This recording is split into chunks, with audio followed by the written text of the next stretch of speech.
Let's start with the closest to home, shall we? The Annapolis Yacht Club Wednesday Night Races started a week early this year and with gale force wind warnings. The flapping of spinnakers, waves splashing, and wind howling was the perfect way to celebrate Earth Day.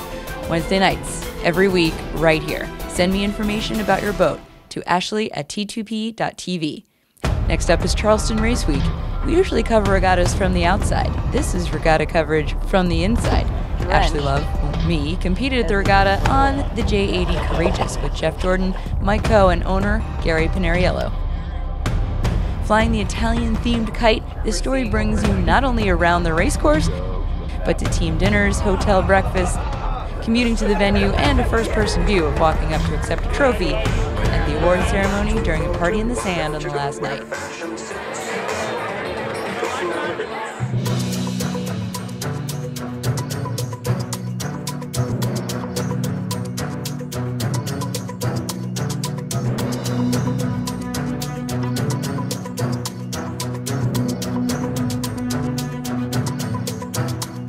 When performance counts, the choice is clear.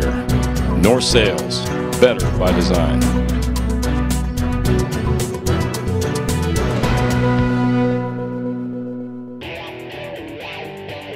As we transition into warmer weather, we are all going to want to celebrate a little bit. Even our boats will be happy to throw off their tarps in winterization to show us what they can really do. Just remember though, boats are usually good when you use them on the surface of the water, as opposed to under or over the water.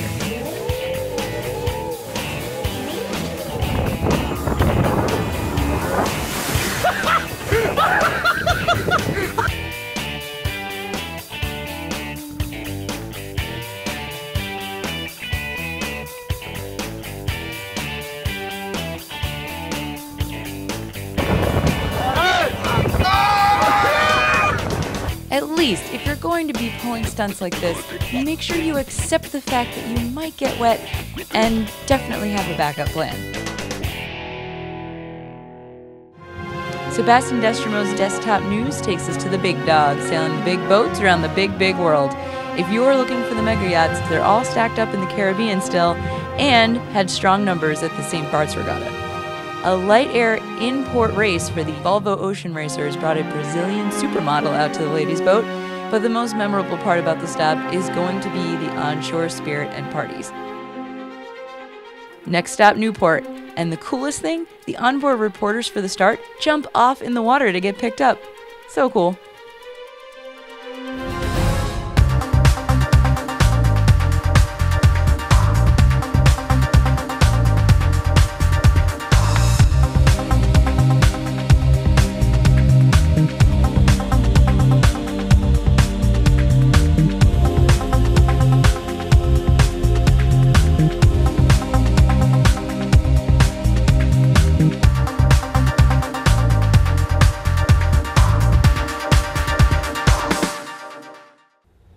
Upcoming shows for T2PTV. May takes the team to the Long Beach Yacht Club in Long Beach, California again for the Congressional Cup. Invitations are still being sorted out for this prestigious Grade 1 match race event, where the racing comes first and spectators come a very close second.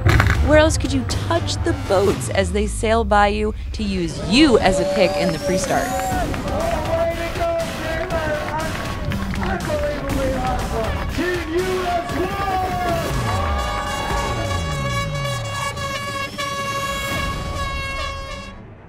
And here is the wrap-up show for the BVI Spring Regatta, held annually down in the sunny Caribbean.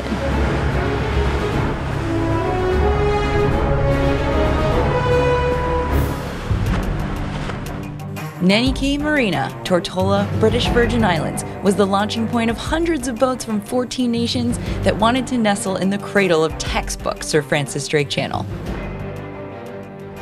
When the social calendar takes up as much of the NOR as the sailing instructions, you know you're in the right place. Swimsuit fashion shows by local designers, egg hunts for the chillins, and sky dancers to keep bare feet busy in the sand. The local community is honored each year with a sloop challenge where the boats born of necessity meet competition on the world stage in such an attractive form that the governor of Tortola was out there.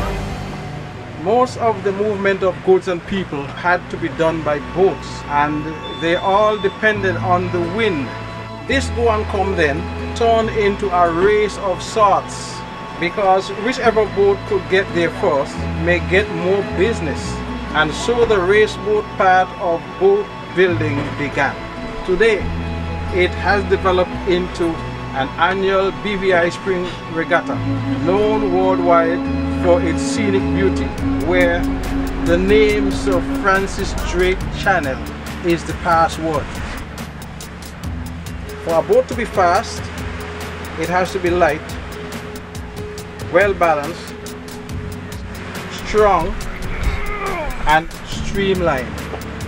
I am also pleased to see so many of you come to support the venture, and I pray that the young boys and girls stand up to the challenge and keep the dream alive. Go, go, go! Racing! The dream of any sailor played out with a blessing from King Triton. When you witness days like this, your heart skips a beat and your stomach is filled with butterflies. A sailor could easily fall in love with this paradise and never leave. In Performance Cruising 1, Ross Appleby's Scarlet Oyster proved they could practically win with one hand tied behind their backs, since what their usual crew of 12 does was performed with only 6. We wanted to do the BVI, and it's beautiful, and yeah, I'd love to come back. We're having a great week, so working hard because there aren't many of us on the boat, but we are. We're enjoying it. A beautiful Swan 53 named Naya was the winner of Jib and Main 1. Our crew is just our friends that we've gathered over the years, and we've voted the odd man off the island and kept the ones we wanted, and this is our best crew ever. Bob Phillips, Chris Haycraft, Judy Pats, they all did a great job, and I think this is the best one we've been to yet. This is our 5th one. The Melges 32 class from Puerto Rico made a strong showing with lead changes every day. One design racing makes it so much tighter in itself. Everything is so close. So you really need to practice and get along and everybody understand exactly what they're doing. Because otherwise you lose. Margins are so narrow that you need to be really on top of it. Nsoka, belonging to Luis Warbe, bested them all with a very strong day of racing on Sunday. In CSA Racing 2, a charter stepped in to take top honors. Team McFly from the United Kingdom tells us why they keep coming back for more. Here's a change of British accent in the British Virgin Islands. Yes, hi, my name's Tony Mack from England. We normally sail a J111 in England, and we've been coming out here for quite a few years, and just lovely coming back. It's one of the most beautiful places in the world, and to be able to sail around it is just great fun. The biggest boats saw the closest racing. Steve and Heidi Benjamin, along with Rolex Yachtsman of the Year, Bora Gulari, and local hero, Olympian, and America's Cup victor, Peter Holmberg, blasted past boats with more waterline in their Carkeek HP40 called Spooky, and traded first with Team Varg all weekend long. But 2 bullets on Sunday put the first place trophy in the hands of the TP52 from Barbados. Owner Ola Hawks and team were sure to show how happy they were on the award ceremony stage. All of the trophies were made from recycled glass, water containers cut down on the need for plastic water bottles, and waste was organized and not thrown into the water, along with so many other efforts to make this a green regatta. Congratulations to Judy Pets for being recognized for her efforts from Sailors for the Sea, Mag 7 for being deemed the greenest boat, and to all of the other winners of their classes. Next year is the 45th anniversary of the BVI Spring Regatta, and if dancing the night away in the sand to live music and competing at a high level in one of the most beautiful places on earth is your thing, then we'll see you there. For T2PTV, this is Ashley Love.